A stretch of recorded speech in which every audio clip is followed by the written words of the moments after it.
Mommy hasn't eaten today. Can you share your expired bread? The words came from a 6-year-old boy in a jacket 2 sizes too small, and they stopped Daniel Crawford cold in the middle of a bakery on Christmas Eve. He was a CEO worth millions. He had signed deals that moved markets, shaken hands with senators, and built an investment empire from the ground up over 15 years of relentless work.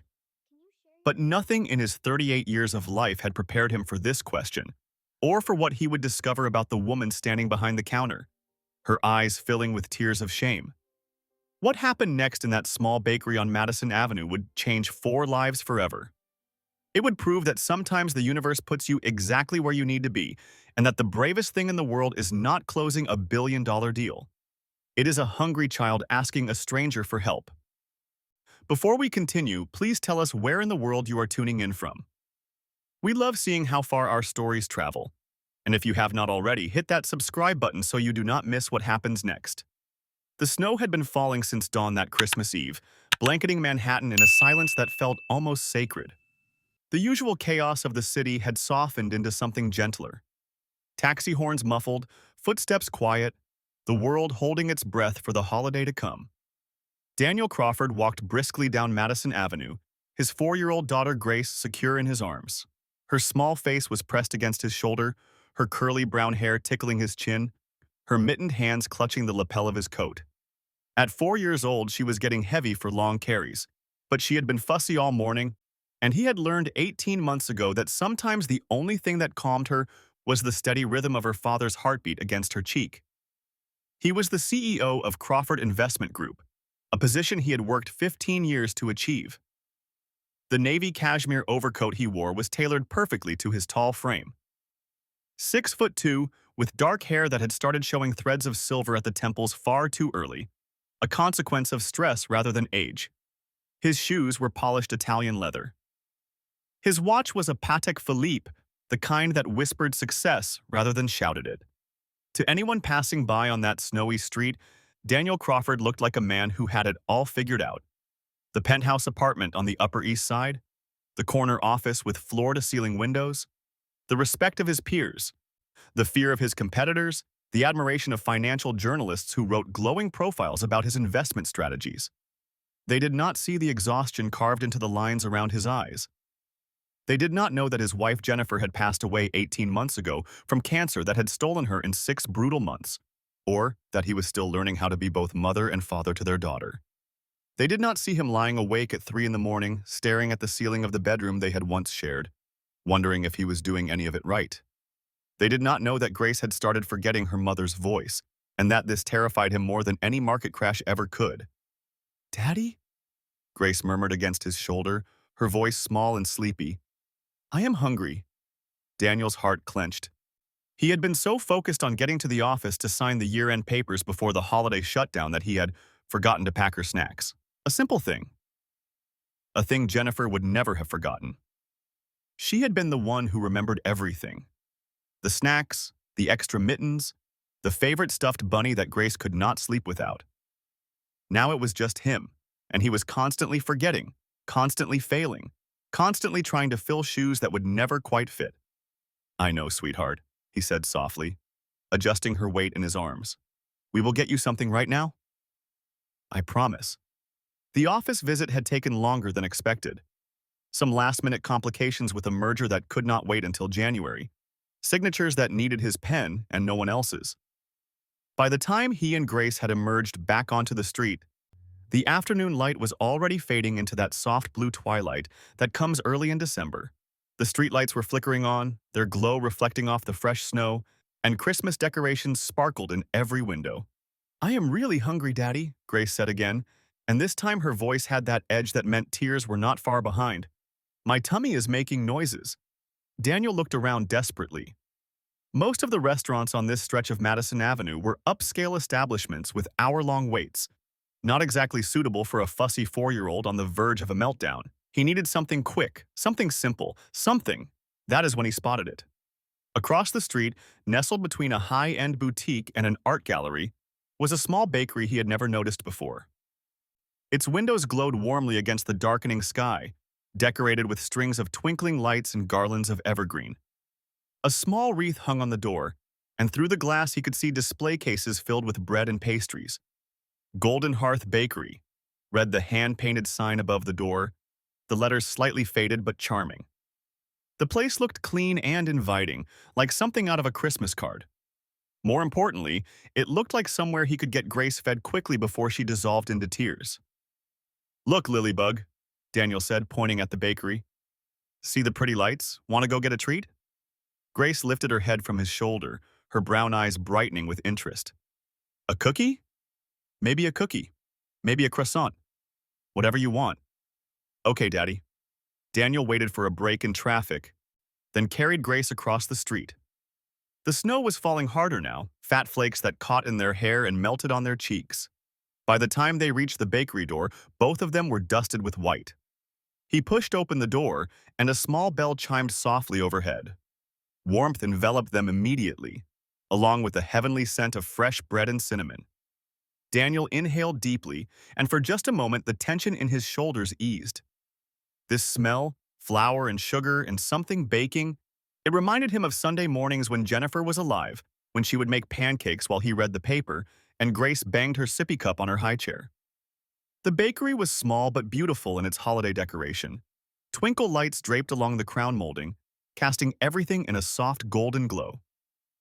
A small Christmas tree stood in the corner, adorned with ornaments shaped like croissants and baguettes and little gingerbread men. Wreaths hung on the walls tied with red velvet ribbons. A neon sign reading "Happy Holidays" glowed cheerfully in the window. It was the kind of place that felt like someone had poured love into every detail. Behind the counter stood a woman arranging pastries in the display case. Daniel's first impression was of quiet beauty, the kind that came from within rather than from makeup or expensive clothes. She was perhaps 30 or 31, with long blonde hair pulled back in a neat ponytail that cascaded down her back like spun gold. She wore a simple white apron over a red dress, and what a dress it was. Even covered by the apron, he could see it was fitted, elegant, the kind of deep crimson that caught the light. It seemed almost too nice for working in a bakery, like she had dressed up for something special. But as she looked up at him, her professional smile forming automatically, Daniel noticed other things too. The tiredness around her eyes, the kind that came from sleepless nights and endless worry. The slight slump of her shoulders as if she was carrying a weight too heavy for her frame. The way her cheekbones were a bit too prominent, her wrists a bit too thin. She was beautiful, yes, but she was also exhausted. And something else, something fragile, like glass that had been cracked but was still holding its shape through sheer force of will. "Good evening," she said, her voice warm but strained. "Welcome to Golden Hearth. How can I help you?" Before Daniel could respond, a small figure emerged from behind the counter. The boy was perhaps 6 or 7 years old, with sandy blonde hair that fell across his forehead and eyes the color of a winter sky, pale blue and startlingly serious. He wore clothes that had clearly seen better days. A jacket that was slightly too small, straining at the shoulders. Pants that were worn thin at the knees. Shoes that were scuffed and old, with duct tape carefully wrapped around one toe where the sole was separating. But his face was clean, his hair was combed, and there was something in the careful way he held himself that spoke of a mother who was still trying, still fighting, still doing everything she could to keep up appearances even when everything was falling apart. "Mama, are those customers?" the boy asked, looking at Daniel and Grace with undisguised curiosity. "Yes, Oliver," the woman said, and Daniel caught the slight edge of tension in her voice. "Go ahead and work on your coloring in the back, sweetheart. I will call you when we close up." But Oliver did not move toward the back. Instead, he stepped closer to the display case, studying Daniel and Grace with that frank, assessing gaze that children have before they learn to hide their thoughts. His eyes moved from Daniel's expensive coat to Grace's good shoes, from the cashmere scarf around Daniel's neck to the designer mittens on Grace's hands. It was not envy in his expression, Daniel realized. It was something more complicated. Wistfulness, maybe. A hunger that went beyond food. Grace, suddenly shy in the presence of another child, buried her face in Daniel's shoulder. "What can I get for you?" the woman asked. Her name tag, Daniel noticed, read Emma in careful, handwritten script. Daniel shifted Grace in his arms, settling her more comfortably on his hip. "What would you like, Lilybug? A cookie? A croissant?" Grace peeked out from his shoulder, her eyes widening at the array of treats in the display case.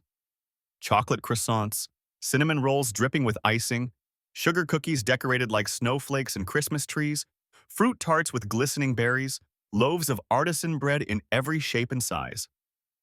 "That one, Daddy," she said, pointing at a chocolate croissant that was practically gleaming under the display lights. "The chocolate one." "Great choice," Emma said, reaching for the pastry with a piece of tissue paper. Her hands were steady but thin, the knuckles slightly prominent. Working hands, Daniel thought. Hands that kneaded dough and scrubbed pans and probably had not held anything soft or beautiful in a long time. "Anything else?" "I will take a coffee. Black," Daniel said, scanning the rest of the case. "And one of those cinnamon rolls." As Emma prepared his order, moving with careful efficiency, Oliver continued to watch them. There was something about the way the boy looked at Grace's winter coat, pink and puffy and clearly expensive, that made Daniel uncomfortable. Not because the child was being rude, but because of what his gaze revealed. Oliver was looking at Grace's coat the way a person dying of thirst looks at water. Emma worked behind the counter, wrapping the pastries in tissue paper, pouring coffee from a carafe into a to-go cup. Daniel noticed how precise her movements were, how deliberate. As if even these simple actions required concentration, required her to focus on each small task so she would not have to think about anything else. The bakery was quiet except for the soft Christmas music playing from somewhere in the back. Bing Crosby crooning about a white Christmas. Outside the window, the snow continued to fall, the world wrapped in white and silence. "That will be $12.50, Emma said, managing a smile that did not quite reach her eyes. Her voice was pleasant, professional, but underneath it Daniel could hear the strain, the tiredness, the weight of something heavy pressing down on her. He pulled out his wallet, extracted a 20, handed it to her. Their fingers brushed briefly during the exchange, and he noticed how cold her hands were despite the warmth of the bakery. As Emma opened the register to make change, Oliver spoke up suddenly. "Excuse me, sir." Daniel looked down at the boy. "Yes?" Oliver glanced at his mother, then back at Daniel. There was something in his young face that was far too old. A seriousness, a weight, a knowledge of hard things that no child should have to carry. He seemed to be wrestling with himself, fighting some internal battle between pride and desperation. Desperation 1. "Are you going to throw away what you do not eat?" "Oliver?"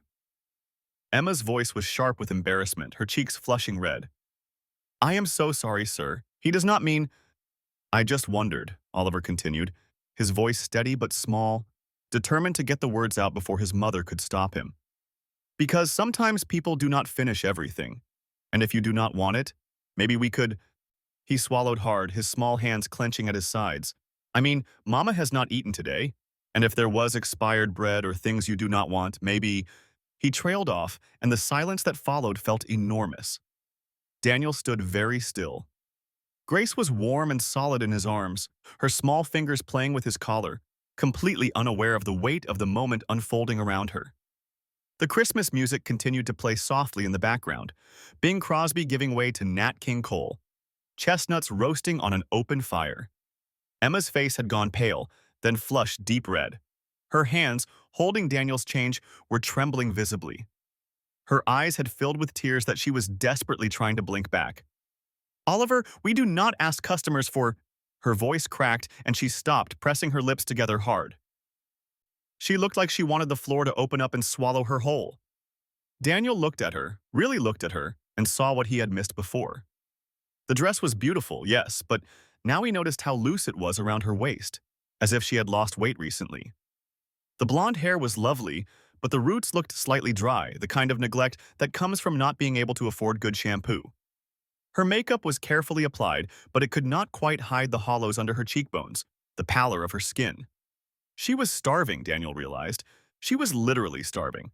And she had still put on her best dress and done her makeup and opened her bakery on Christmas Eve, because what choice did she have?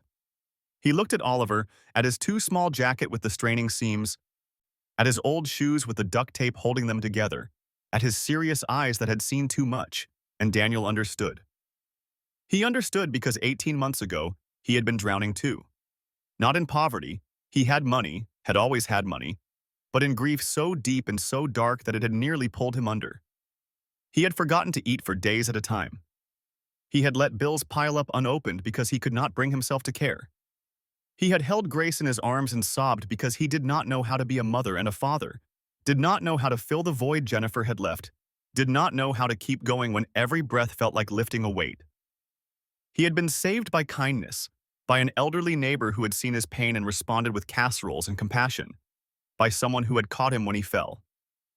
And now, standing in this bakery on Christmas Eve, Daniel knew exactly what he needed to do. Daniel's first instinct, shamefully, was to pretend he had not heard. To take his coffee and his croissant and his chocolate pastry for Grace, to pay his $12.50, to walk out the door and back into his comfortable life where problems like this did not exist. Back to his penthouse apartment with its designer furniture and its fully stocked refrigerator and its emptiness that no amount of money could fill. He had done it before. Walked past homeless people huddled in doorways, ignored the donation requests that came in the mail, told himself that he gave generously to charity already, that he could not solve every problem, that it was not his responsibility to save the world. But Oliver was looking at him with those serious blue eyes. Eyes that held no resentment, no anger, just a simple hope that maybe this stranger in the nice coat might say yes, that maybe tonight his mother might eat. And suddenly Daniel was somewhere else. Suddenly he was sitting in his kitchen at 2 in the morning, 18 months ago, surrounded by sympathy cards he could not bear to open. Grace was finally asleep after hours of crying for her mommy, and Daniel was eating crackers straight from the box because he had forgotten to buy groceries and could not bring himself to go to the store. He remembered the shame of it. The successful CEO, the man who moved markets, who commanded respect in boardrooms across the city, sitting in the dark in his underwear, eating stale crackers and crying silent tears because his wife was dead, and he did not know how to go on. He remembered Mrs. Chen finding him like that. His elderly neighbor, a woman he had barely spoken to in 3 years of living in the same building. She had knocked on his door at 7 in the morning with a casserole dish in her hands, and when he had opened the door with red eyes and 3 days of stubble, she had simply pushed past him into the kitchen. She had seen him. Really seen him. And she had not looked away. Could he really look away now? Daniel took a breath. He felt Grace shift in his arms, felt her small hand pat his cheek, completely unaware of the internal battle her father was fighting. He could walk away. No one would blame him. Emma would be embarrassed for a few minutes, and then another customer would come in, and she would push the moment aside and keep going because that is what people like her did. They kept going because they had no other choice, or he could be the person Jennifer had always believed he was, the man she had fallen in love with, the man she had married, the man she had trusted to raise their daughter. Jennifer, who had volunteered at soup kitchens and donated to every cause and always stopped to help when she saw someone in need. Jennifer, who would have been appalled if she could see him hesitating now. Actually, Daniel said slowly, his mind racing, I just realized I ordered wrong. Emma looked up, confusion flickering across her tired face. Lily cannot eat that whole chocolate croissant by herself, Daniel continued, the plan forming as he spoke. And I am not actually hungry for the cinnamon roll. I must have been distracted. He set Grace down gently, keeping her small hand in his. She immediately pressed against his leg, thumb finding its way to her mouth as she watched the unfamiliar surroundings with wide eyes. Would you mind if we just left these with you? Daniel asked, meeting Emma's eyes. It seems a shame to waste them. Emma's face crumpled. The careful composure she had been maintaining cracked, and tears spilled down her cheeks despite her obvious efforts to stop them. Sir, you do not have to. I know, Daniel said gently, but I would like to. He looked around the bakery, taking in the display cases still half full of unsold goods, the beautiful decorations that must have taken hours to arrange, the small Christmas tree with its handmade ornaments. Someone had put so much love into this place. Someone had dreamed of this bakery, had worked for it, had poured everything into making it beautiful. It is Christmas Eve, he said. What time do you close? In about an hour, Emma whispered. At 6. And what happens to everything that does not sell? Emma looked down at the counter, at her trembling hands. I take it to a shelter when I can. Or we... She swallowed hard. We keep what we can use. Daniel made a decision. It was perhaps the easiest decision he had made in months. maybe in years. I would like to buy everything, he said. Emma's head snapped up. What? Everything in the cases. Everything you have left, all of it. Daniel reached for his wallet again, this time extracting his credit card. I would like to purchase it all. Sir, that is probably $200 worth of… That is fine. Emma stared at him like he had started speaking a foreign language.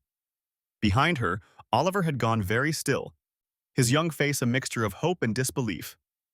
And I would like you to close the shop early, Daniel continued. It is Christmas Eve. You should be home with your son, not standing behind a counter waiting for customers who probably will not come.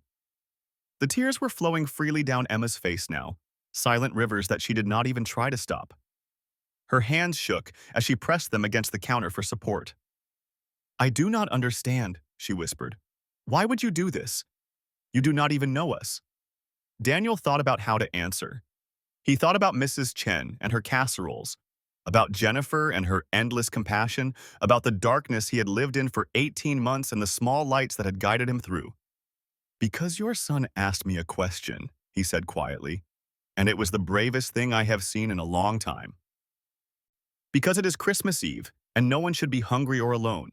Because I can help, and that should be reason enough. He paused and then added more softly, and because my wife died 18 months ago. I know what it is like to feel like you are drowning, to feel like you are failing, to skip meals so your child can eat. Emma's hand flew to her mouth, a sob escaping despite her efforts to contain it. I know what it is like, Daniel said, to be so deep in the darkness that you cannot see any way out. And I know what it means when someone reaches down and helps you climb. He looked at Oliver, who was watching him with those serious eyes that held so much more than any child should have to hold. So let me help, Daniel said. Please let someone help. For a long moment, nobody moved. The Christmas music played on softly in the background, and outside the window, the snow continued to fall, blanketing the city in white. Grace tugged at Daniel's pants leg, and Oliver stood perfectly still beside his mother, and Emma pressed her hands against her face and cried. Then slowly, she nodded. Okay, she whispered through her tears. Okay. Daniel felt something loosen in his chest. Something that had been tight for 18 months, a knot of grief and guilt and loneliness began to unravel just slightly. Good, he said. That is good. He ran his credit card for $250, the full contents of the display cases plus a generous addition that Emma tried to refuse and he insisted on. Then he helped her pack everything into boxes while Grace and Oliver sat at one of the small tables, eyeing each other with the cautious curiosity of children who have not yet learned that differences in circumstance should mean differences in friendship. I am Grace, his daughter said finally, breaking the ice with the directness of a 4-year-old. I am 4. What is your name? Oliver, the boy replied. I am 6. That is a lot more than 4, Grace said seriously. I guess so. Do you like cookies?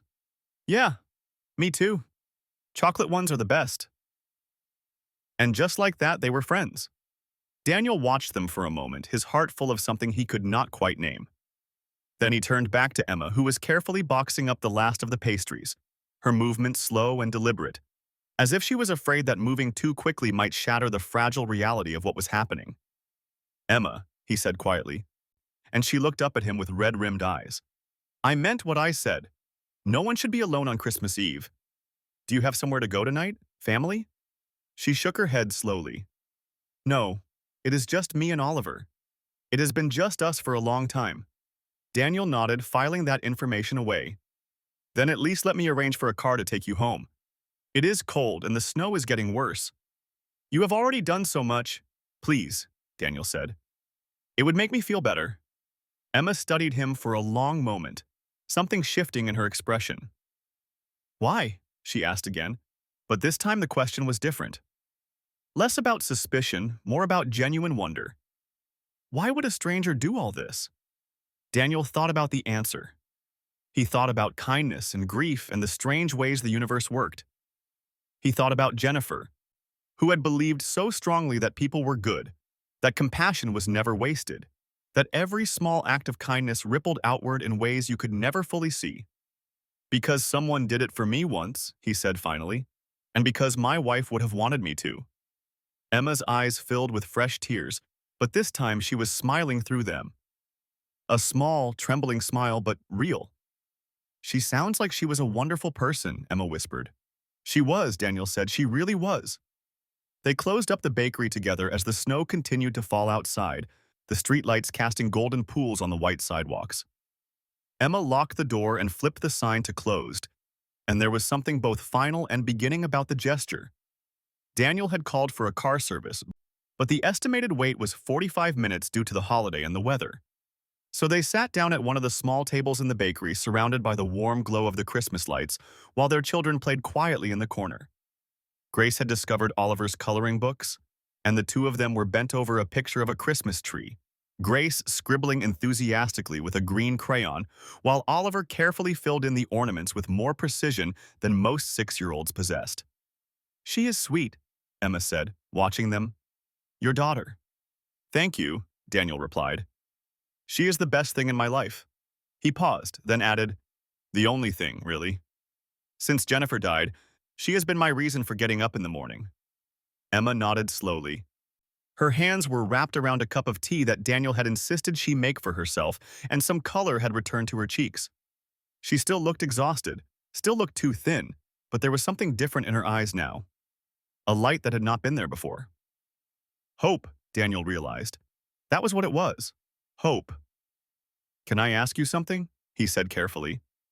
"You do not have to answer if you do not want to." Emma looked at him, then at her tea, then back at him. "Okay, what happened?" "To bring you here, I mean. To this." He gestured around the bakery. "You are clearly talented. This place is beautiful. And Oliver?" He glanced at the boy who was teaching Grace how to color inside the lines. "He is an amazing kid, but things have obviously been hard. What happened?" For a long moment, Emma did not answer. She stared into her tea as if the answers might be floating in the amber liquid.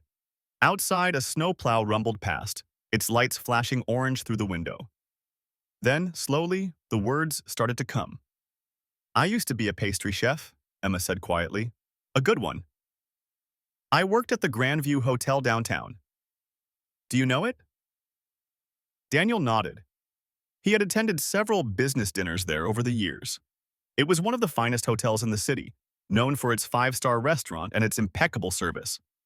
"I started there right out of culinary school. Worked my way up from prep cook to line cook to assistant pastry chef to head pastry chef." A ghost of pride flickered across her face. "I was good at it. Really good. The executive chef used to say I had magic in my hands." She held up those hands now, looking at them as if they belonged to a stranger. "I made wedding cakes for celebrities, birthday cakes for politicians' children, desserts that got written up in magazines." She laughed, but there was no humor in it. "It feels like another life now." "What happened?" Daniel asked again gently. Emma was quiet for a moment, and when she spoke again, her voice was barely above a whisper. "I met Ryan Mitchell." The name fell between them like a stone dropped into still water. "He was charming," Emma continued, still staring at her tea. "God, he was so charming. Handsome, funny, confident. He swept me off my feet, said all the right things, did all the right things. I thought I had found my Prince Charming." She laughed again, and this time the bitterness was unmistakable. "We got married after a year of dating. I was so happy. So stupidly, blindly happy. And then Oliver came along, and I thought my life was perfect. I had a career I loved, a husband I adored, a beautiful baby boy. What more could anyone want? When did it change?" Emma looked up at him, and Daniel saw the old pain in her eyes. The kind of pain that never fully heals, just scars over enough to make living bearable. When Oliver was about a year old, Ryan started coming home late, missing dinners, being secretive about his phone. I told myself it was work stress. He was in sales, always under pressure to meet quotas. I made excuses for him. She took a sip of her tea, her hands trembling slightly. Then the money started disappearing. Little things at first, a few hundred here, a few hundred there. I thought maybe he was just being careless with expenses, but then it got worse, much worse. Our savings account was drained. Credit cards I did not know we had were maxed out. Daniel felt his jaw tighten. He could see where this was going, and he felt a surge of anger toward a man he had never met. I confronted him finally. demanded to know what was going on. Emma's voice had gone flat. The way it does when you are telling a story you have told yourself 100 times, trying to make sense of senseless things. That is when I found out about the gambling. Gambling? Emma nodded. Online poker mostly, but also casino trips when he said he was on business. Sports betting. Anything he could gamble on, he gambled on. He was addicted. Had been for years, apparently. He had hidden it from me the entire time we were dating. The entire time we were married. She set her tea down, her hands shaking too much to hold it steady. He had taken out loans in my name, run up debts I did not know existed. By the time I found out the truth, we were $80,000 in the hole. $80,000. She laughed, a harsh sound. I had never even seen that much money in one place, and suddenly I owed it. Emma. Daniel did not know what to say. What could anyone say in the face of such betrayal? I tried to make it work, Emma continued. I did. I loved him, or I thought I did. I thought maybe we could get him help, get counseling, work through it together. For Oliver's sake, if nothing else. She paused, and when she spoke again, her voice was barely audible. But then one morning, when Oliver was 2 years old, I woke up and Ryan was gone. Just gone. His clothes were gone from the closet, his car was gone from the driveway, and there was a note on the kitchen table. What did it say? Emma recited the words from memory, her voice hollow. I am not cut out for this. I am sorry. That was it. 10 words to end a marriage, to abandon his son, to destroy everything we had built together. Daniel felt sick. He thought of Grace, of how much he loved her, of how he would walk through fire for her. The idea of simply leaving her, of writing a note and walking away, it was incomprehensible to him. I never heard from him again, Emma said. No phone calls, no letters, no child support. He just vanished, and I was left with a 2-year-old son and $80,000 of debt and a life in ruins. The hotel? Daniel asked. What happened with your job? Emma's expression grew even more pained. I tried to keep working, I did, but the hours, you cannot imagine. A pastry chef at a 5-star hotel, you are working nights, weekends, holidays, all the times when normal people are home with their families, you are at work. She glanced at Oliver, who was now listening to Grace chatter about her favorite cartoon while he continued to color methodically. Oliver has anxiety. Had it even before Ryan left, but it got worse after. He could not handle daycare. He would cry for hours, work himself into such a state that he would make himself sick. I tried 3 different programs, but none of them worked. He needed me, needed stability, needed routine. So you had to quit. I did not have a choice. The hotel would not give me a shift that worked with single parenthood. They needed someone who could work until midnight, who could come in on Christmas Eve and Easter Sunday and every other time normal people are celebrating with their families. Emma's voice cracked. So I left.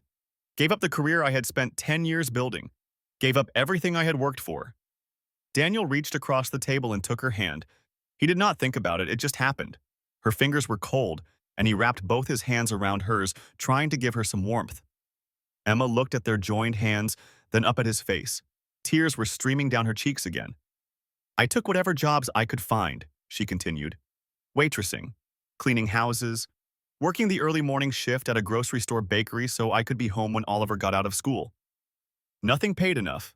Nothing ever paid enough. She pulled one hand free to wipe her eyes, but kept the other in Daniel's grip.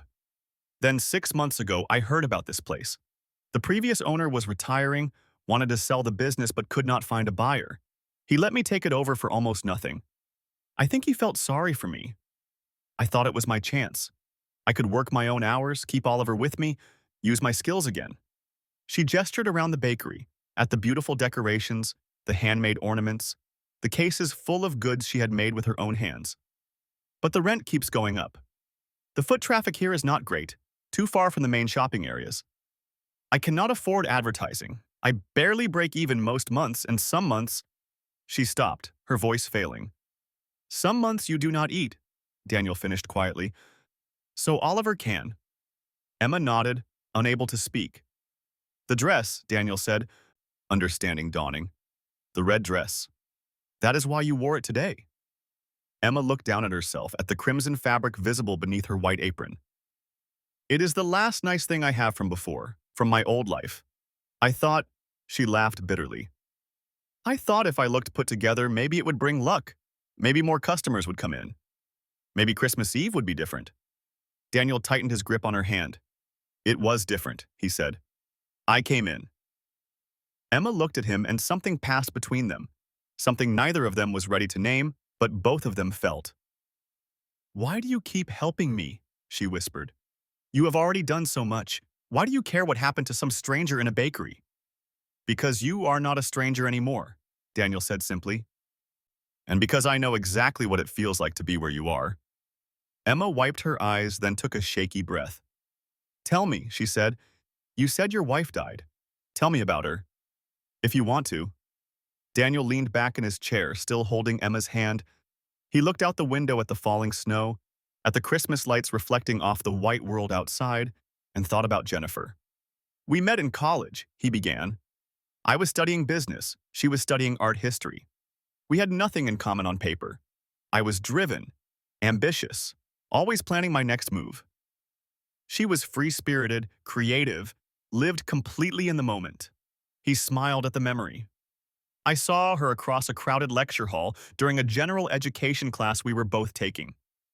She was wearing this ridiculous hat, bright purple, covered in fake flowers. I could not stop staring at her. Could not figure out if she was the most beautiful woman I had ever seen or completely insane.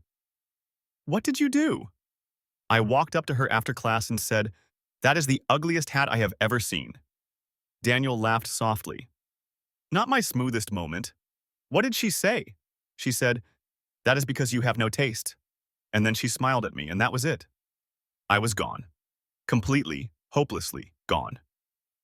Emma was watching him with soft eyes. She sounds wonderful. She was. Daniel's voice thickened. She was everything I was not. Warm where I was cold, open where I was guarded.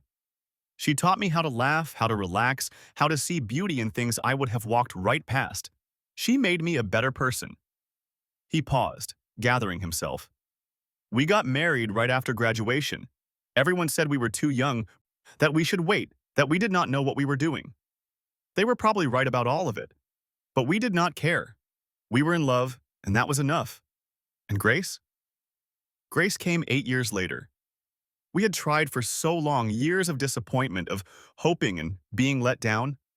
And then suddenly, there she was. This perfect little miracle with her mother's eyes on hers and her mother's stubborn streak. Daniel's throat tightened. He looked over at his daughter, who had abandoned the coloring books and was now playing some kind of clapping game with Oliver, their small voices chanting a rhythmic song. Jennifer was the best mother I have ever seen, he continued. Endlessly patient, infinitely loving. She made everything an adventure. Going to the grocery store was an adventure. Taking a bath was an adventure. She could make Grace laugh with just a look. He fell silent for a moment, lost in memories.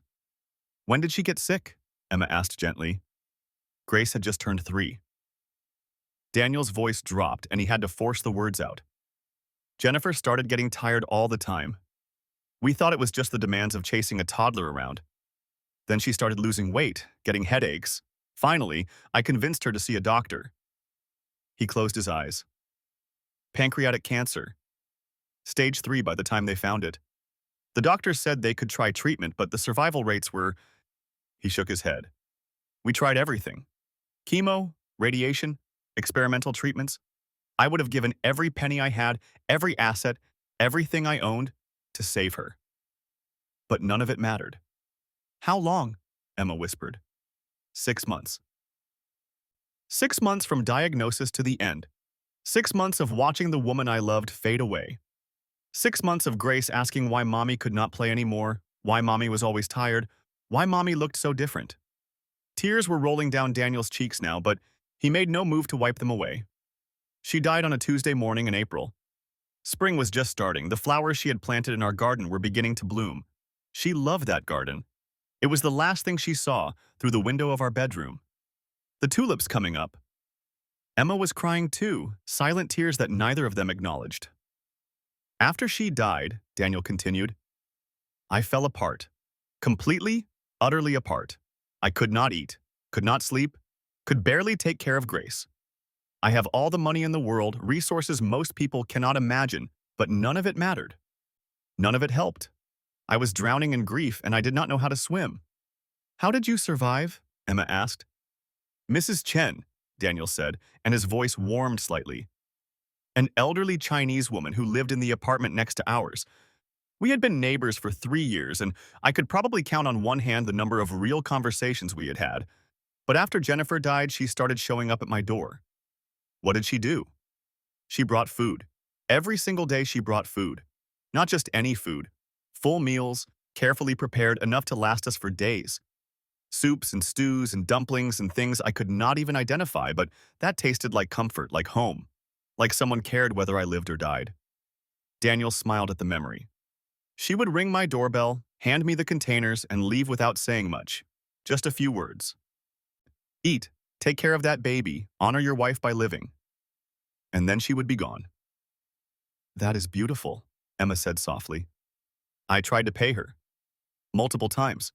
Tried to give her money for the groceries, offered to hire her to help with Grace, suggested every form of compensation I could think of. She refused everything. Finally, one day, I asked her why. Why was she doing this? Why did she keep helping a stranger who had barely acknowledged her existence for 3 years? What did she say? Daniel's voice dropped to almost a whisper. She told me that 40 years ago her husband died. She was young, alone, terrified. She could not work for months. She was too consumed by grief to function. And someone helped her. Someone paid her rent that year, made sure her bills got paid, left groceries on her doorstep. She never found out who it was. Never got to say thank you. He met Emma's eyes. She told me, that is how the world should work. We catch each other when we fall. Now it is my turn to catch someone. Emma let out a shaky breath. And now you are catching me. I am trying to, Daniel said.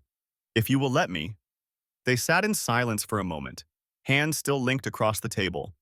Outside, the snow was falling heavier now, the world beyond the window a swirl of white. There is only one thing I want in return, Daniel said finally. Emma tensed slightly. What? A promise. That someday, when you are back on your feet and life has gotten better. And it will get better, Emma, you will help someone else who needs it. You will catch someone when they fall, keep the cycle going. Emma stared at him for a long moment. Then slowly she nodded. I promise, she whispered. I promise I will pass it on. That is all I ask. They finished packing up the bakery in companionable silence. Daniel arranged for the bulk of the baked goods to be delivered to a homeless shelter a few blocks away, far too much for either of their families to eat, and it felt right to share the abundance. He also, when Emma was not looking, made a call to his accountant, arranging for a transfer to her business account. Enough to cover rent for several months, to buy better ingredients, to give her breathing room. She would find out eventually, and she would probably try to refuse it, but by then it would be too late. The money would already be working its magic. Before they parted ways, Oliver approached Daniel shyly. Mr. Crawford? The boy's voice was small but steady. Thank you for helping my mama.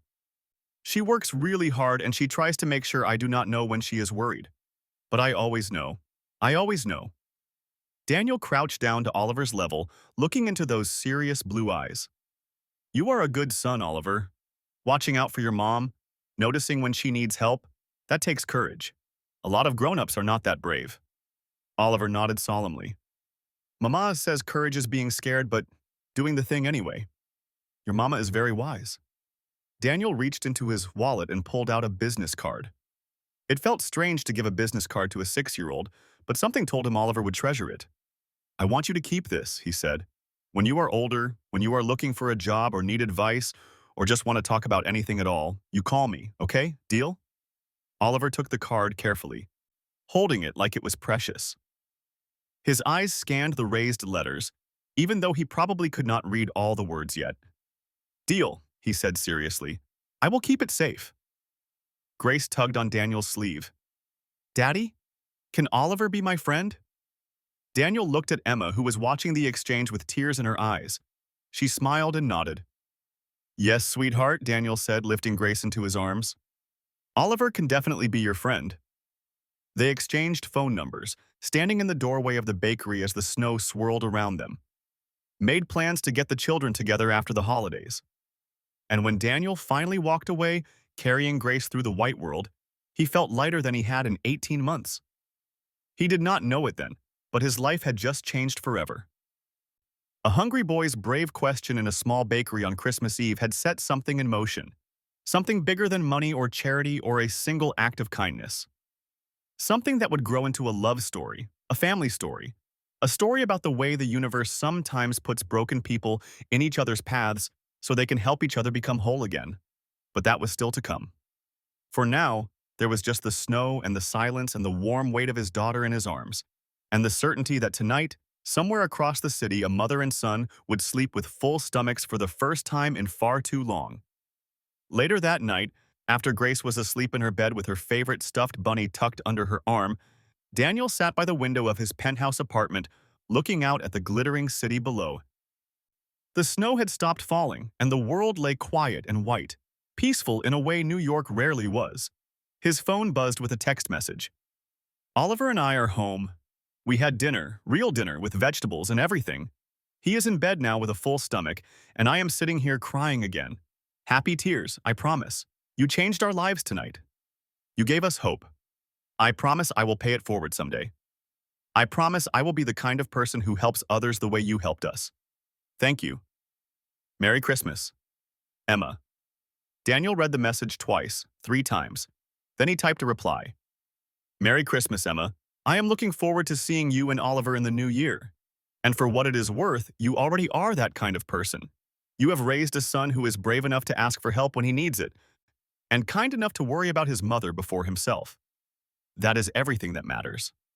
Sleep well." He set his phone down and looked at the picture of Jennifer on the mantel. She was smiling in the photograph, holding newborn Grace, looking at the camera with those eyes that had always seen straight through to his soul. "I am trying, Jen," he whispered to her image. "I am trying to be the man you believed I was. I am trying to raise Grace right. I am trying to see people, really see them, the way you always did." The apartment was quiet except for the soft sound of Grace's breathing from down the hall. Daniel closed his eyes and thought about the strange turns of the day. About Oliver's question and Emma's tears. About the way kindness could ripple outward, as one person catching another, an endless chain of grace and gratitude. Maybe that was what Jennifer would have wanted.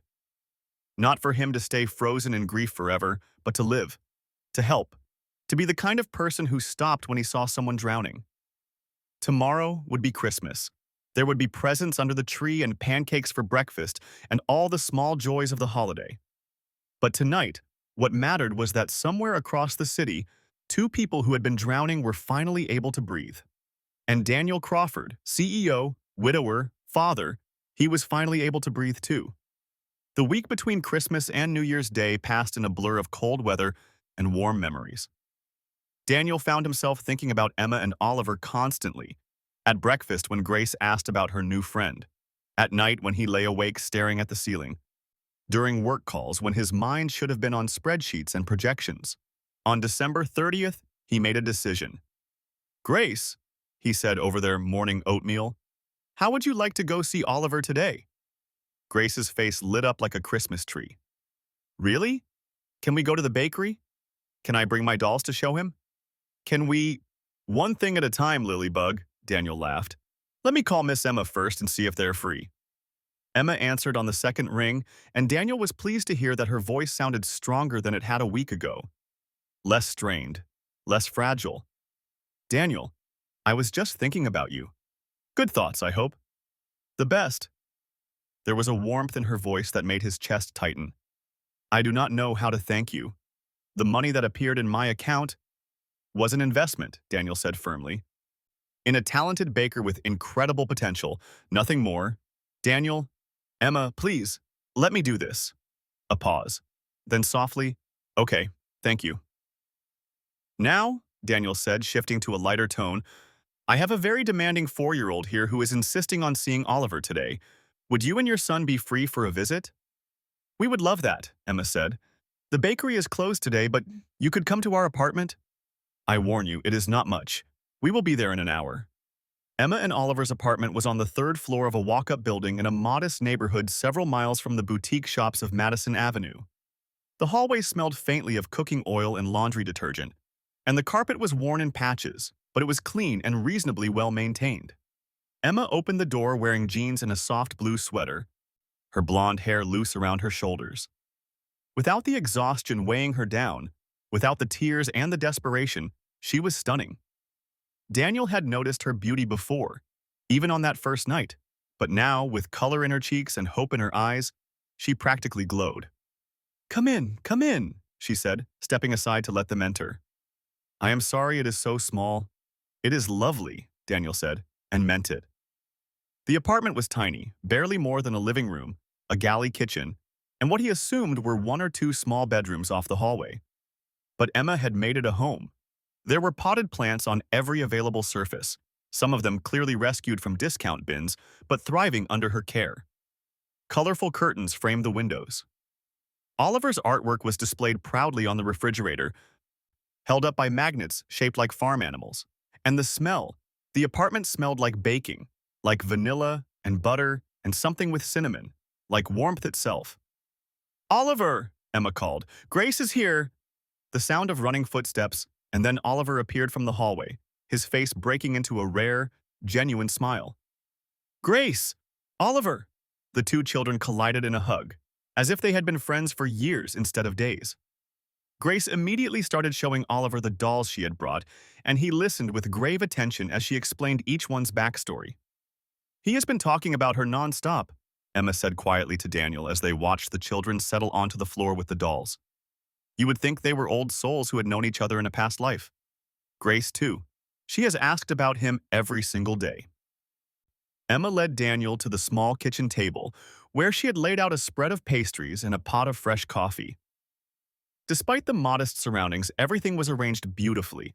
Cloth napkins, a small vase of winter flowers that had clearly cost precious money she could not afford. "You did not have to do all this," Daniel said. "I wanted to. You did so much for us. I wanted to give you something in return, even if it is just coffee and pastries." "Emma." Daniel caught her hand as she reached for the coffee pot. "This is plenty. This is more than plenty." They sat down together and the conversation flowed easily about the holidays, about the children, about small things that did not matter much but felt important anyway. Daniel found himself laughing more than he had in months, genuinely laughing. The kind that came from somewhere deep and real. "The bakery," he said eventually, steering the conversation toward business. "How is it doing?" Emma's expression sobered slightly. "Better. Much better, actually. That money you sent—" She held up a hand as he started to protest. "Do not argue. I know it was you. It has let me catch up on rent, buy better ingredients. I have had more customers this week than I did all of last month." "That is wonderful, but I am still struggling," she admitted. "The location is not great. I do not have money for advertising. I do not have connections in the industry anymore, not after 4 years away." She sighed. "I know how to bake. I do not know how to run a business."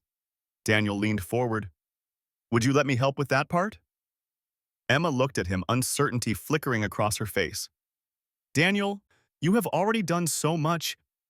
"This would be different," he said. "Not charity, a business arrangement. You have an incredible product. I have tasted it. I know. What you are missing is exposure, connections, a strategy. I have all of those things. I do not understand what you are proposing." Daniel had been thinking about this for days, turning it over in his mind during sleepless nights. He knew what he was about to suggest could change everything, could make things complicated in ways neither of them was ready for. But he also knew it was the right thing to do. "Let me invest in your business," he said. "A real investment, with a contract and everything. I will provide capital for improvements, help you with marketing, introduce you to corporate clients who need catering services. In exchange, I would be a silent partner, a small percentage of ownership, nothing controlling." Emma stared at him. "You want to invest in a tiny bakery in a bad location that barely breaks even? I want to invest in you, in your talent."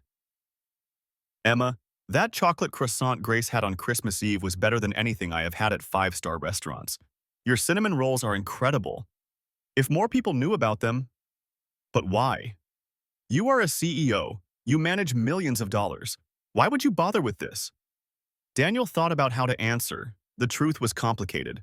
A mix of genuine business sense and something else, something he was not quite ready to examine too closely. Because I believe in you, he said finally, and because everyone deserves a chance to show what they can do. You have spent 4 years struggling, Emma. 4 years of scraping by, of skipping meals, of barely surviving. It does not have to be that way. Your talent is real. Let me help you share it with the world. Emma was quiet for a long moment, staring down at her coffee cup. In the living room, Grace and Oliver were laughing about something, their voices bright and innocent. If I agree, Emma said slowly, I want it to be legitimate. A real contract, real terms. I want to pay back your investment eventually with interest. That is exactly what I want too. I do not want charity, Daniel. I need you to understand that. I have accepted help when I had no choice, but I am not comfortable being someone's project. You are not a project, Daniel said firmly. You are a business opportunity, a damn good one. Emma looked at him for a long moment, her blue eyes searching his face. Whatever she was looking for, she seemed to find it. Okay, she said finally. Okay, let us do it. Daniel grinned. You will not regret this. I hope not. But she was smiling too, and there was something in her eyes that looked like the beginning of belief. I really hope not. The business partnership began in January, and with it came regular contact between the two families. Daniel and Grace started visiting the bakery 2 or 3 times a week.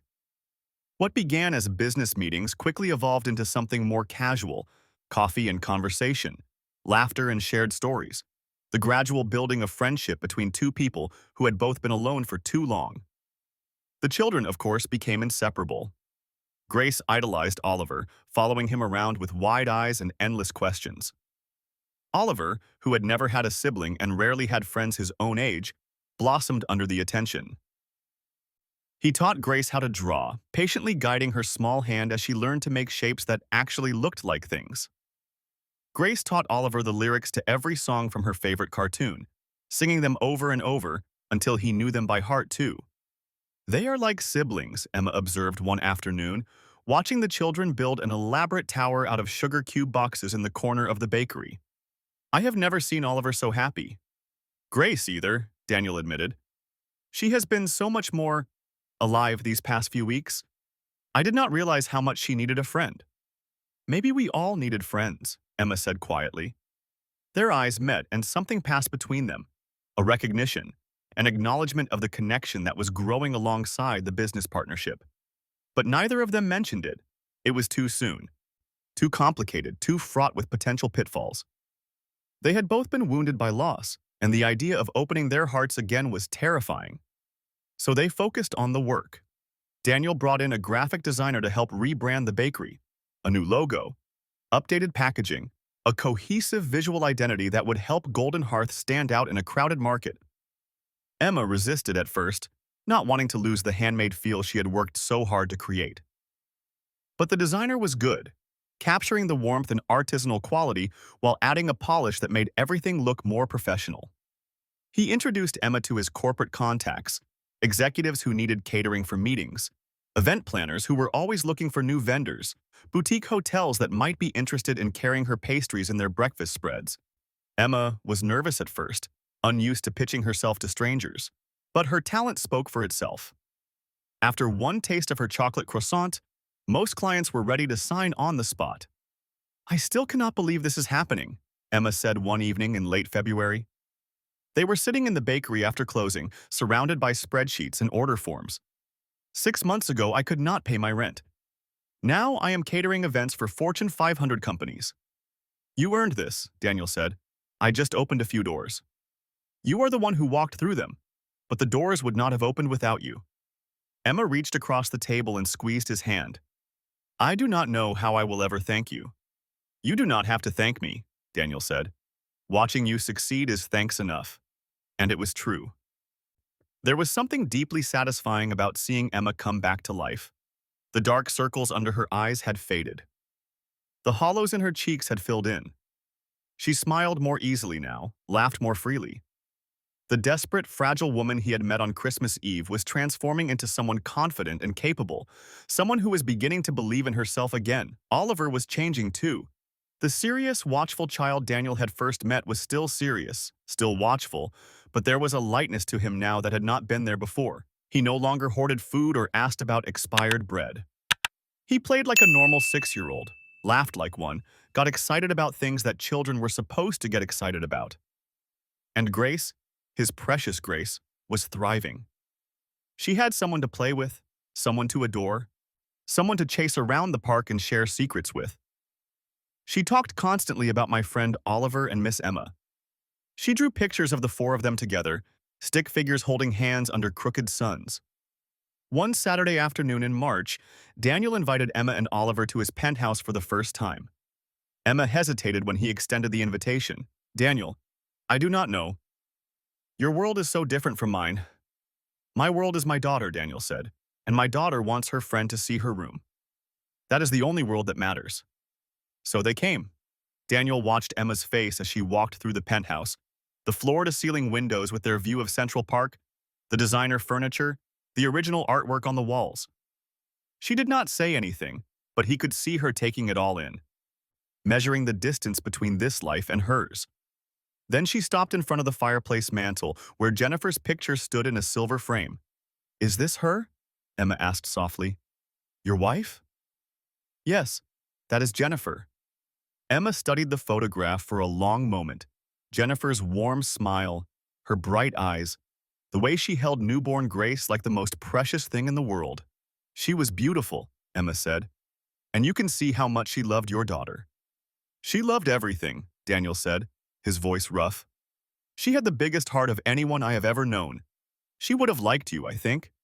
She would have appreciated what you have done for Grace, for us." Emma turned to look at him, and there was something in her eyes that made his breath catch. "Tell me about her," she said. "I would like to know." So Daniel told her. About the purple hat and the terrible first words, about the wedding in the garden and the honeymoon in Italy. About the night Grace was born and the morning Jennifer had found out she was sick, about the tulips in the garden and the way the light had fallen across Jennifer's face as she took her last breath. He had never told anyone the whole story before. Not his colleagues, not his family, not the grief counselor he had seen 3 times before stopping, because it felt too much like admitting weakness. But something about Emma made it easy to talk. Maybe it was because she understood loss, understood what it meant to have your life shattered and have to rebuild it from scratch. When he finished, Emma reached out and took his hand. "Thank you for telling me," she said, "for trusting me with her story. Thank you for listening, guys."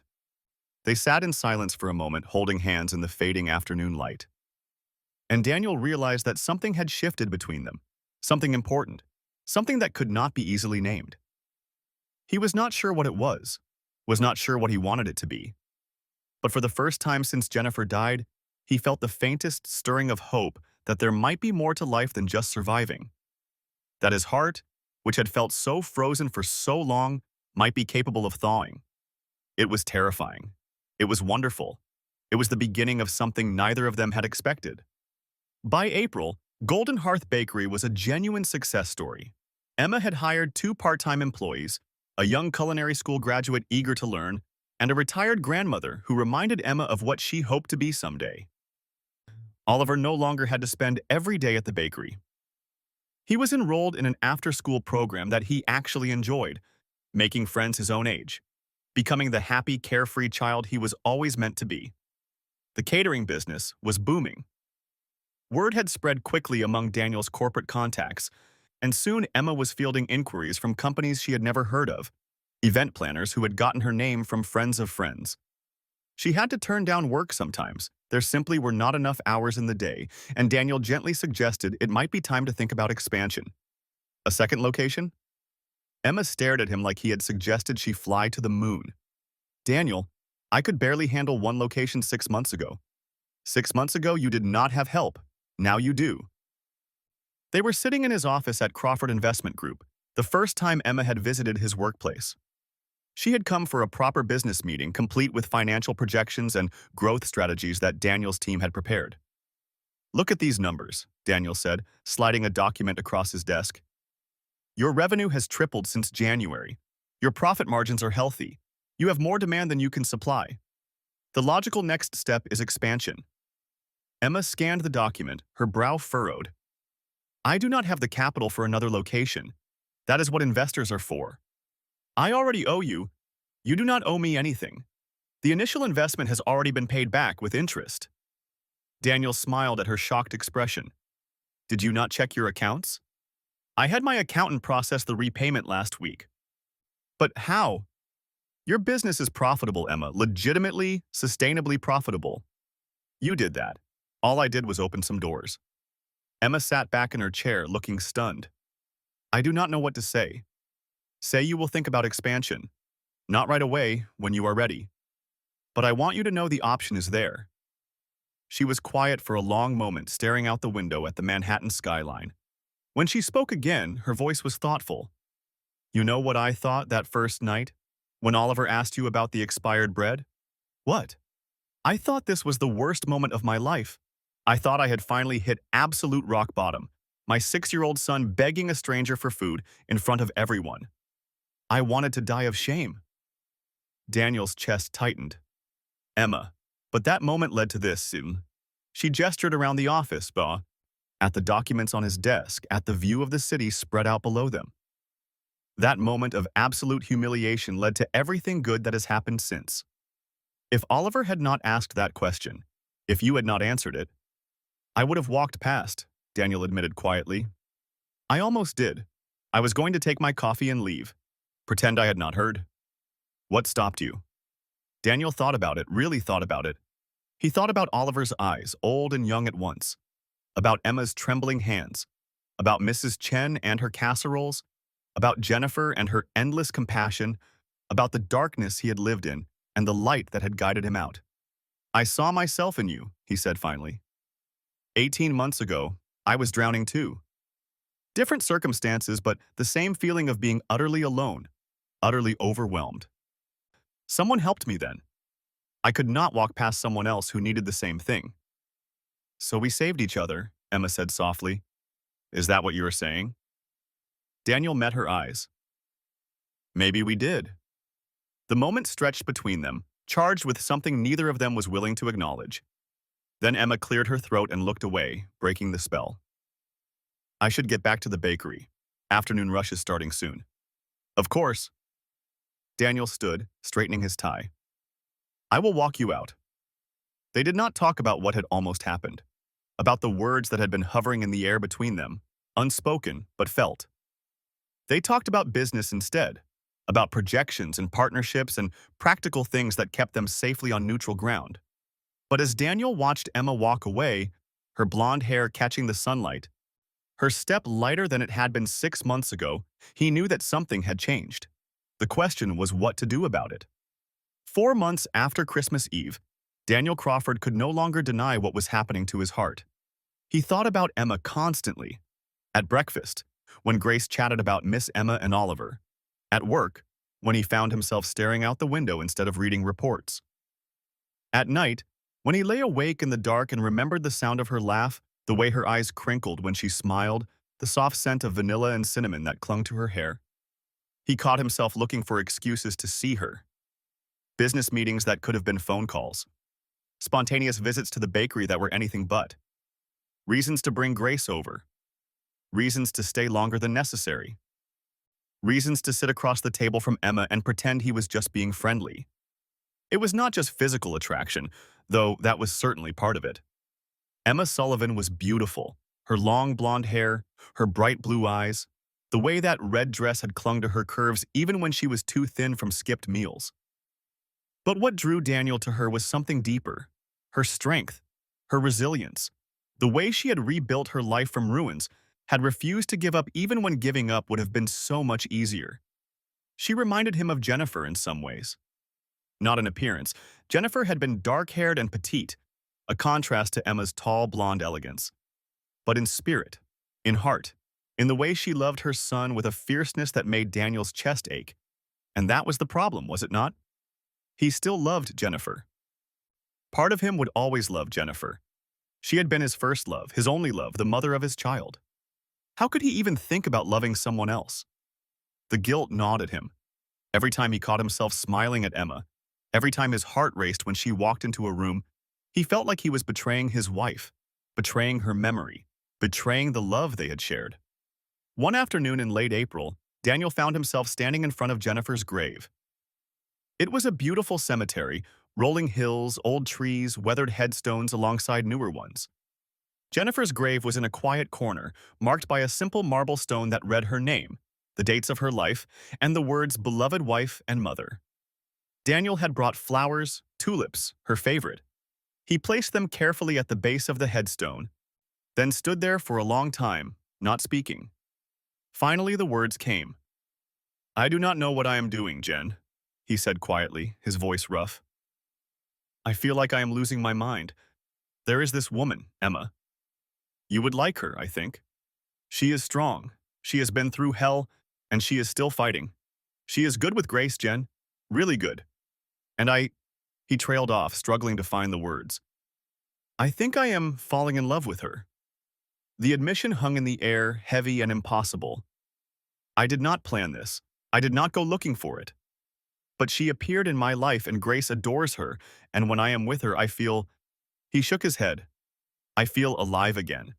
For the first time since you died, I feel like there might be something worth living for beyond just surviving." He wiped at his eyes with the back of his hand. "I am scared, Jen.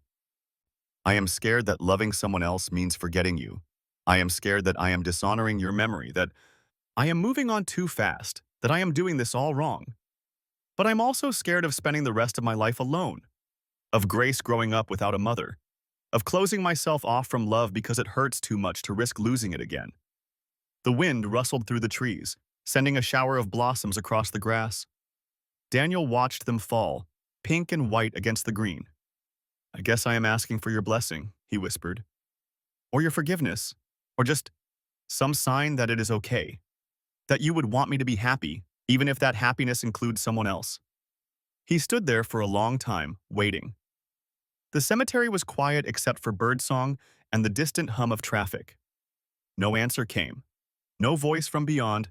No supernatural sign. No message from his departed wife. But as Daniel turned to leave, a strange sense of peace settled over him. Maybe that was the answer.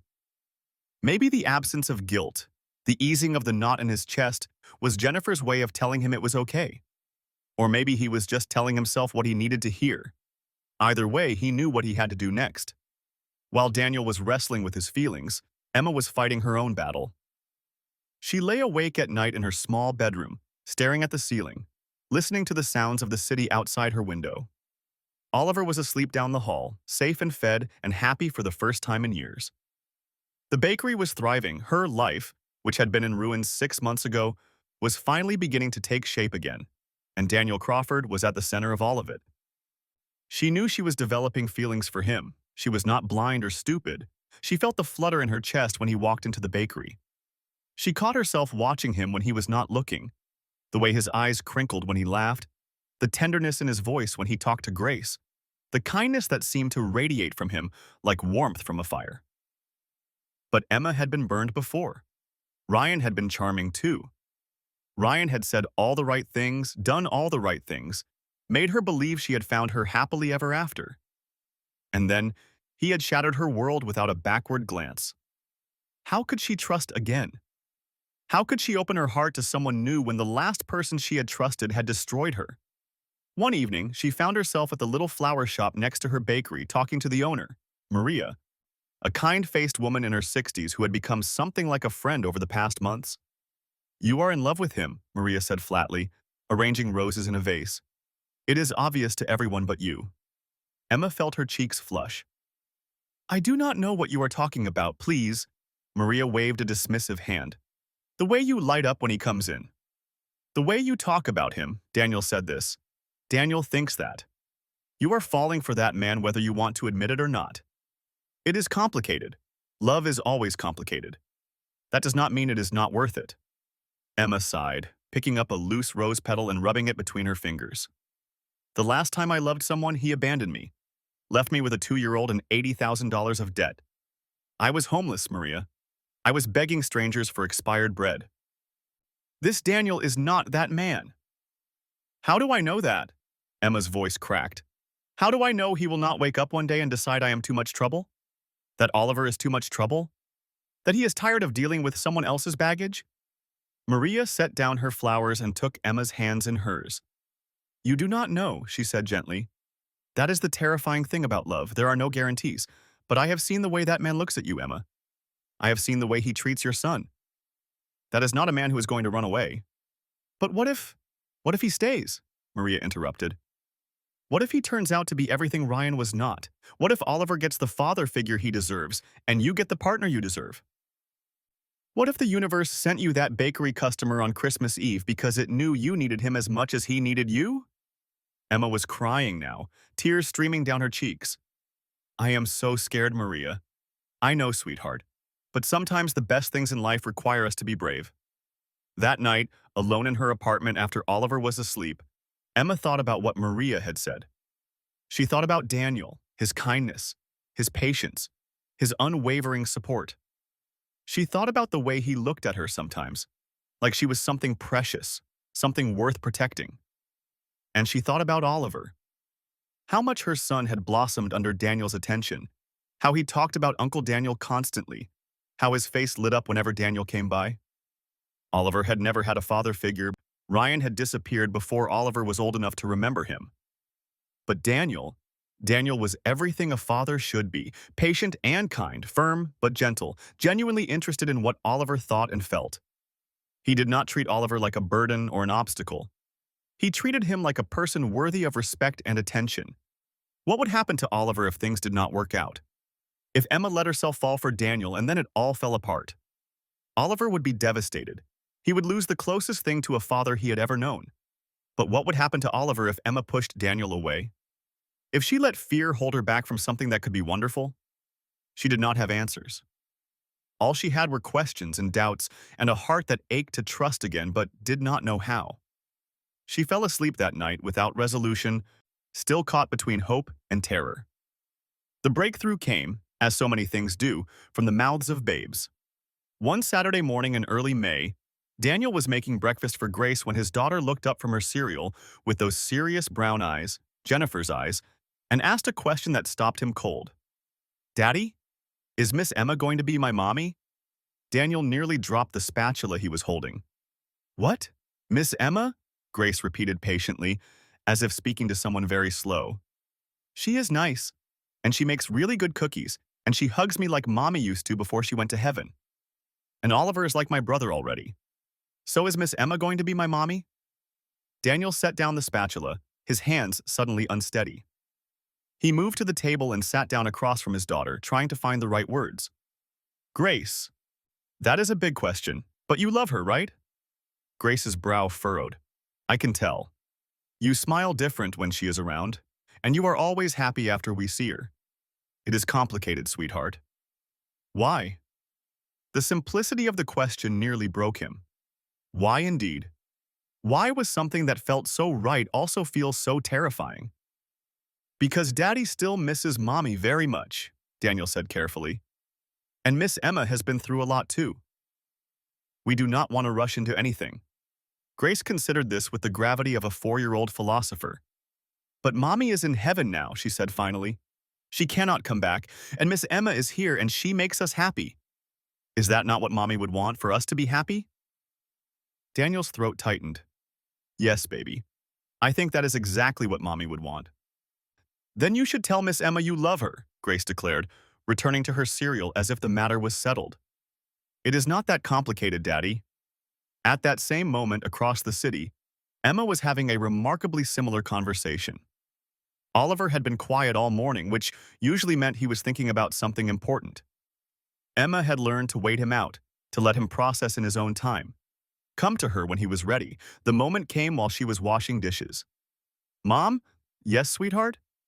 Oliver was sitting at the kitchen table, turning his glass of orange juice around and around in his hands. You know Uncle Daniel? Emma's heart skipped a beat. Yes, I like him a lot. Oliver paused, choosing his words carefully. He was always so careful with words, her serious little boy. He plays with me. And he does not yell or get mad when I make mistakes. And he asks me questions about stuff I like he really cares what I think. He does care, Oliver. He thinks you are a great kid, I know. Oliver was quiet for a moment. My real dad. He did not care, did he? That is why he left? Emma dried her hands and came to sit beside her son. Oh, honey, that had nothing to do with you. Your father had problems he could not face, and he ran away from them. But you were never one of his problems. You were the best thing that ever happened to us. I do not remember him, Oliver said quietly. I used to try, but I cannot remember what he looked like or sounded like. It is like he was never real. Emma's heart broke for her son. I am sorry, baby. I am sorry he was not strong enough to stay. It is okay. Oliver looked up at her with those two old eyes. I do not miss him. I cannot miss someone I do not remember. He paused. But Mom, I think I want Uncle Daniel to be my dad, for real. Emma felt tears spring to her eyes. Oliver, he is nice to you. He makes you smile. And Grace could be my sister. And we could all be a family. Oliver's voice was barely a whisper now. I have never had a dad, Mom. I want one. And I want it to be him. Emma pulled her son into a fierce hug, tears streaming down her face. I know, baby. I know. Do you love him? Oliver asked, his voice muffled against her shoulder. Uncle Daniel? Emma thought about everything she had been trying not to feel. The flutter in her chest, the warmth when he walked into a room, the sense of safety she felt when he was near, like she had finally found shelter after years of storm. Yes, she whispered, I think I do. Then you should tell him, Oliver said, pulling back to look at her with startling directness. He should know. Emma laughed through her tears. When did you get so wise? I am 6, Oliver said seriously. That is practically grown up. That evening, Daniel stood outside the bakery after closing time, his heart pounding in his chest. He could see Emma through the window, cleaning the display cases, her blonde hair falling loose around her shoulders. Oliver was in the back, probably working on homework. The bakery was dark except for the soft glow of the nightlights Emma left on. He had made a decision, a terrifying, exhilarating, impossible decision, and now he had to follow through. He knocked on the door. Emma looked up, surprised. When she saw it was him, her face softened into a smile that made his breath catch. She hurried to unlock the door. Daniel, I was not expecting you. Is everything okay? Everything is fine, He took a breath. I needed to talk to you. Is Oliver? He is doing homework in the back. I can call him out. No, that is okay. I actually wanted to talk to you. Alone. Something shifted in Emma's expression. Understanding, maybe. Or anticipation. Okay, come in. They sat at the same small table where they had shared so many conversations over the past months. The bakery was quiet except for the soft hum of the refrigerators and the distant sounds of the city outside. Emma, Daniel began, then stopped. The words he had rehearsed in his head suddenly seemed inadequate. Stupid. Too much and not enough at the same time. Grace asked me something this morning, he said finally. She asked if you were going to be her mommy. Emma's eyes widened. She did? She said you make me smile different, that I am happy when you are around. Daniel laughed, a nervous sound. Apparently I am not as subtle as I thought I was. Daniel, wait, please, let me finish. He took another breath, forcing himself to meet her eyes. I am falling in love with you, Emma. I have been falling for months, and I have been too scared to admit it. Even to myself. Scared because I still miss Jennifer. Scared because I do not want to mess up what we have. Scared because the last time I loved someone, I lost her. And I do not know if I could survive losing someone else. Emma's eyes were filling with tears, but she did not look away. But this morning, as my 4-year-old daughter looked at me and told me it was not complicated. That if you make us happy, I should tell you. That is what her mommy would have wanted. Daniel's voice cracked. And she is right. She is absolutely right. Jennifer would want me to be happy. She would want Grace to have a mother again. And Oliver? He deserves a father, Emma. He deserves someone who will be there for him. Who will show up day after day. Who will love him not because he has to, but because he wants to. Daniel, I need to tell you something, Emma said, her voice trembling. What? Oliver asked me the same thing this morning. She laughed through her tears. He asked if you could be his dad. For real. Daniel stared at her. He did? He said he wants a family. He said he wants us. Emma reached across the table and took his hands. And I want that too. Daniel, I have been so scared. Scared of getting hurt again. Scared of trusting again. Scared that if I let myself love you and it falls apart, I will not survive it. But I am more scared of spending the rest of my life wondering what might have been. Then let us be scared together, Daniel said, his voice rough with emotion. Let us figure it out together. Whatever happens, whatever challenges we will face them as a team. Emma was crying openly now, but she was smiling too. A brilliant, radiant smile that made her whole face glow. Okay, she whispered. Let us do it. Daniel leaned across the table and kissed her. It was a gentle kiss, tender and questioning. A promise more than a declaration, an asking and an answering all at once. When they pulled apart, both of them were laughing and crying at the same time. We should probably tell the children, Emma said. I think they already know, Daniel replied. I think they knew before we did. Later that evening, the four of them sat together in Emma's small apartment. Daniel and Emma on the worn couch, Grace and Oliver on the floor, and had a conversation that would change everything. So what this means, Daniel explained carefully, is that Miss Emma and I are going to be together, like a boyfriend and girlfriend. We know, Grace said impatiently. We told you to do that. You are very bossy, Oliver observed. I am 4 1/4, Grace said, as if that explained everything. Daniel looked at Emma and they both burst out laughing.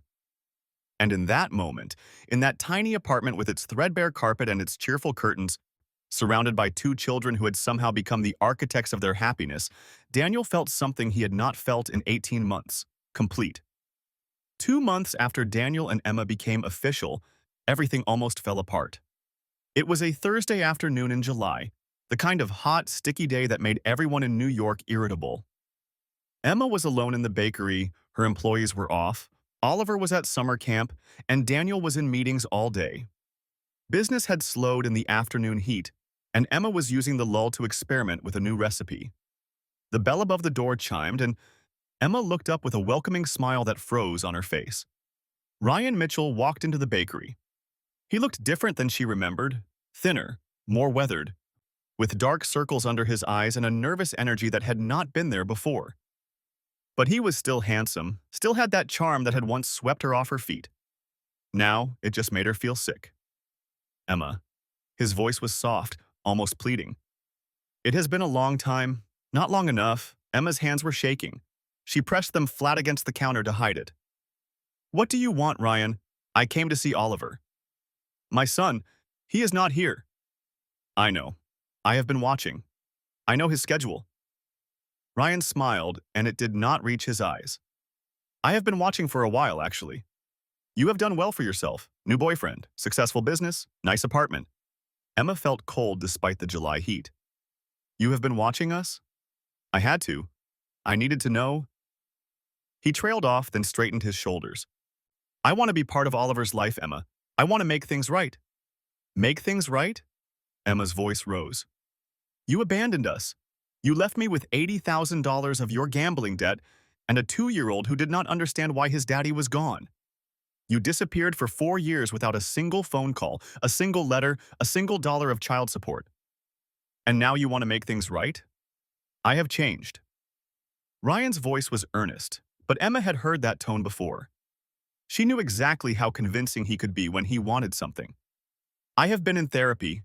I have got my gambling under control. I have a steady job now. I want to be a father to my son. Oliver does not know you. He does not remember you. As far as he is concerned, you do not exist. That is why I want to change things. Ryan stepped closer, and Emma instinctively stepped back. I have rights, Emma. Legal rights. I am his biological father. Rights you gave up when you walked out that door 4 years ago. I never signed anything. I never gave up custody. Ryan's expression hardened slightly. If I have to take this to court, I will. But I would rather not. I would rather work this out between us, like adults. Emma felt the floor tilting beneath her feet. Are you threatening me? I am stating facts. I want to be part of my son's life. Either we figure out how to make that happen civilly, or we let the lawyers sort it out. Ryan's eyes were cold now, all pretense of warmth gone. Your choice. After he left, Emma collapsed into a chair, her whole body shaking. She called Daniel with trembling hands, could barely get the words out through her tears. Stay there, Daniel said, his voice tight with barely controlled fury. I am on my way. He arrived 20 minutes later, his face pale and set in hard lines. He held Emma while she cried, stroking her hair, murmuring reassurances that neither of them quite believed. I am so scared, Emma whispered against his chest. What if he takes Oliver? What if a court decides he has rights? I have been struggling, Daniel. I was homeless. I could not feed my son. What if they decide I am not fit? Stop. Daniel pulled back, cupping her face in his hands. Listen to me. You are an incredible mother.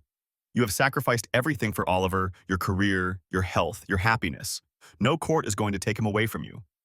But Ryan abandoned his son. He has not paid a cent of child support in 4 years. He has a documented gambling problem, and Daniel's jaw tightened. We have resources. I have the best lawyers in the city. If Ryan wants a fight, we will give him one. I cannot ask you to do that. You are not asking. I am offering. Emma. He looked at her with such intensity that her breath caught. Oliver is going to be my son. Maybe not legally yet, but in every way that matters, he is mine. I love him. I love you. And I will do whatever it takes to protect this family. Emma stared at him, tears streaming down her face. You really mean that? Every word. The next few weeks were tense. Daniel brought in his corporate lawyers who assessed the situation with grim efficiency. They gathered evidence. Documentation of Ryan's abandonment, records showing he had never paid child support, statements from Emma's former coworkers attesting to her character, testimony from Oliver's teachers and doctor about what a well-adjusted, well-cared-for child he was. The key is demonstrating that he abandoned the child, Daniel's lawyer, a sharp-eyed woman named Patricia, explained. 4 years without contact, without financial support, without any attempt to be part of the child's life. That is hard to explain away. But he has rights, Emma said miserably. He is the biological father. Biology is not everything. Courts look at the best interests of the child, and the best interests of Oliver are clearly to remain with the mother who has raised him, loved him, and sacrificed everything for him. The confrontation came 3 weeks later in a mediation room at a downtown law office. Ryan sat on one side of the table with a cheap-looking lawyer.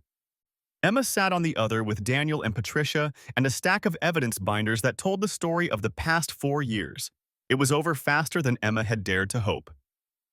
Patricia laid out the facts with devastating precision. The documentation of Ryan's gambling addiction. The records showing he had taken out loans in Emma's name without her knowledge. The 4 years of complete absence from Oliver's life. The testimony from neighbors and coworkers and teachers, all painting a picture of a mother who had done everything humanly possible to provide for her son. My client has rights, Ryan's lawyer argued weakly. Your client walked away from his rights when he abandoned his family, Patricia replied. He has made no attempt to contact the child in 4 years. He has paid no child support. He has shown no interest in the child's welfare until now, when, coincidentally, he discovers that the mother has become financially successful. She turned to Ryan with ice in her eyes. This looks like a shakedown, Mr. Mitchell. It looks like you saw an opportunity to extract money from a woman you already cheated once, and you are using your biological connection to a child you have never bothered to know as leverage. Any judge will see that. Any court will see that. Ryan's face went pale. He looked at Emma, then at Daniel, then at the stack of evidence against him. Something seemed to crumble in him, some last reserve of bravado or denial. Fine, he said flatly. I will sign whatever you want. I will give up custody, parental rights, whatever. He looked down at his hands. Just do not come after me for the back child support. I do not have it. I do not have anything. Emma should have felt triumphant. Instead, she just felt tired. Tired and sad for the man Ryan had become, for the father Oliver would never know. We will not pursue back support, Patricia said, but in exchange, you sign complete termination of parental rights. No contact with the child, now or in the future, unless the mother and child both consent. Ryan signed. And just like that, it was over. Outside the law office, Emma leaned against Daniel and cried, not from sadness but from sheer overwhelming relief. It is over, she kept saying. It is really over. It is over, Daniel agreed, holding her tight. He is gone, Emma. He can never hurt you or Oliver again. That night, the four of them had dinner together, Daniel and Emma, Grace and Oliver. The children did not know what had happened. They did not need to know the details. All they knew was that the grown-ups seemed happier than usual, that there was ice cream for dessert, and that something good had happened that day. After the children were in bed, Daniel and Emma sat on Emma's small balcony, looking out at the lights of the city. It was a warm night, and the sounds of the neighborhood drifted up to them. Music from a distant bar, the laughter of people walking home, the endless hum of New York. Thank you, Emma said quietly. I do not know what I would have done without you. You would have fought, Daniel said. You would have found a way. You are the strongest person I know, Emma. I do not feel strong. That is the thing about strength. Daniel took her hand. It is not about feeling powerful. It is about being scared and doing the thing anyway. Oliver told me that once. Something his mother told him. Courage is being scared but doing the thing anyway. Emma laughed softly. He did say that. I think he was quoting a movie. Does not matter where it came from. It is true. They sat in comfortable silence for a while, watching the stars that were barely visible through the city's glow. Daniel? Emma said finally. Yes, what you said in the mediation room. About Oliver being your son. Daniel turned to look at her. Her face was soft in the moonlight, her eyes searching his. Did you mean it? Emma asked. Or were you just saying it for the lawyers? I meant every word. Daniel's voice was quiet but certain. Emma, I have been thinking about this for a while. About what kind of future I want, what kind of family I want. And I keep coming back to the same answer. You, Oliver, Grace. The four of us together. What are you saying? Daniel reached into his pocket. He had been carrying the small box for weeks, waiting for the right moment. He was not sure this was it, a fire escape in Brooklyn, after the most stressful weeks of their lives, but then again, maybe it was perfect. Maybe the right moment was any moment when the feeling was true.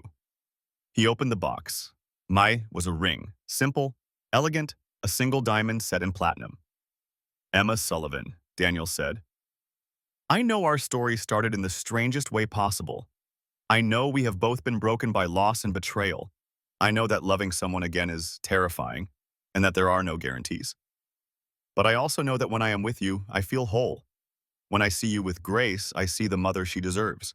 When I am with Oliver, I feel like the father I was always meant to be. Emma's eyes were filling with tears, her hand pressed to her mouth. Will you marry me? Will you let us be a family? A real family? Official and permanent and forever? For a long moment, Emma could not speak. The tears were flowing freely now, streaming down her cheeks, but she was smiling, a radiant, joyful smile that made her whole face glow. Yes, she whispered. Yes, Daniel. 1,000 times yes. He slid the ring onto her finger, and then they were kissing, laughing, crying, all at once. And somewhere in the apartment behind them, two children slept peacefully, dreaming of the family they were about to become. On the one-year anniversary of that Christmas Eve, the night when everything had begun, Daniel planned something special. The whole family went back to Golden Hearth Bakery after closing time. Emma had sold her original location 6 months ago, using the profits to open a bigger, better shop in a prime location. But she had kept the old space as a catering kitchen, and Daniel had asked to borrow it for the evening. When Emma, Oliver, and Grace walked in, they found the place transformed. Hundreds of fairy lights hung from the ceiling, casting everything in a warm golden glow. Rose petals covered the floor. A table was set with champagne and sparkling cider, and the display cases were filled with Emma's best creations. Daniel, Emma gasped, what is this? 1 year ago tonight, I walked into this bakery because my daughter was hungry, Daniel said, taking her hands. I found so much more than I was looking for. I found hope. I found family. I found you. Grace and Oliver stood to the side holding a hand-painted sign that read, Say Yes. They had helped Daniel plan this for weeks, giggling over the secret and solemnly swearing not to tell. We are already engaged, Emma laughed through her tears. We are getting married in 3 months, I know. But I wanted to ask you properly, here, where it all began. Daniel dropped to one knee, and even though she already wore his ring, Even though the answer was already yes, Emma's breath caught. Emma Sullivan, you are the bravest person I know. You survived things that would have broken most people. You raised an incredible son against impossible odds. And you opened your heart to me and Grace when you had every reason to stay closed off. I am a better man because of you. Grace is a happier child because of you. And I will spend the rest of my life trying to be worthy of you. He looked at Grace and Oliver, who were practically vibrating with excitement. And to you two, our children, I promise to be the father you deserve, to show up every day, to love you, protect you, teach you, and learn from you. To be a family.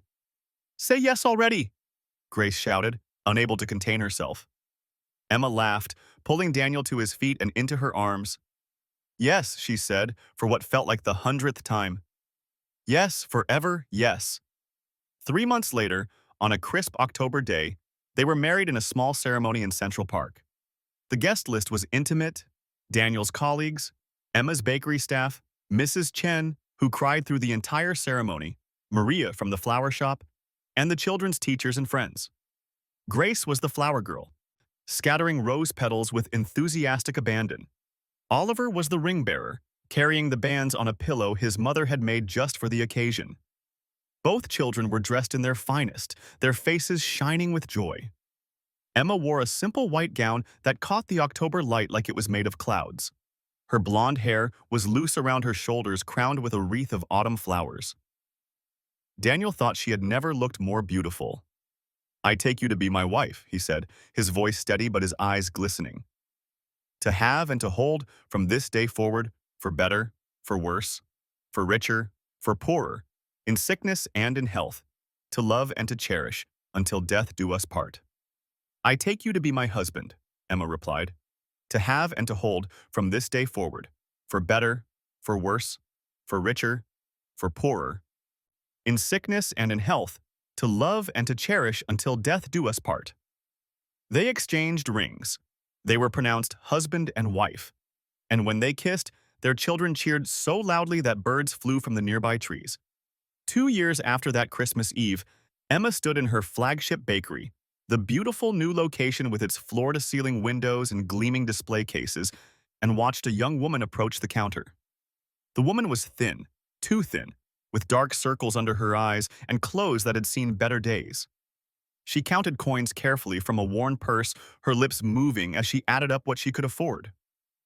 Beside her stood a little girl, maybe 5 years old, staring at the pastries with naked longing. Just the small loaf of bread, the woman said quietly. The day-old one, Emma remembered. She remembered counting coins, remembered the shame of choosing the cheapest option, remembered Oliver's eyes when he asked about expired bread. Actually, Emma said, reaching for a box, we made too many pastries this morning. They will not keep until tomorrow, and I hate to waste them. Would you mind taking some off our hands? The woman looked up, her eyes filling with tears. I could not. Please, you would be doing me a favor. Emma packed the box carefully. Chocolate croissants, cinnamon rolls, the little girl's obvious favorite danishes. And the bread is on the house. Consider it a Christmas in July special. The woman stared at the box, then at Emma, then at the box again. Why? She whispered. Why would you do this? Emma smiled, remembering a snowy night 2 years ago, a crying child, a stranger's kindness that had changed everything. Because someone helped me once, when I needed it most. She asked me to promise that I would do the same someday. Emma pressed the box into the woman's hands. Just promise me that when you are back on your feet, when life has gotten better, you will help someone else who needs it. Keep the cycle going. The woman nodded, tears streaming down her face.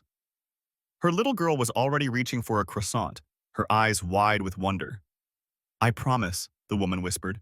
I promise I will pass it on. That evening, Emma told Daniel about the encounter. They were sitting in their beautiful home, not Daniel's old penthouse, but a house in Brooklyn with a backyard and a swing set, and enough bedrooms for the family they were building. Grace and Oliver were in the living room, engaged in their eternal argument about which movie to watch.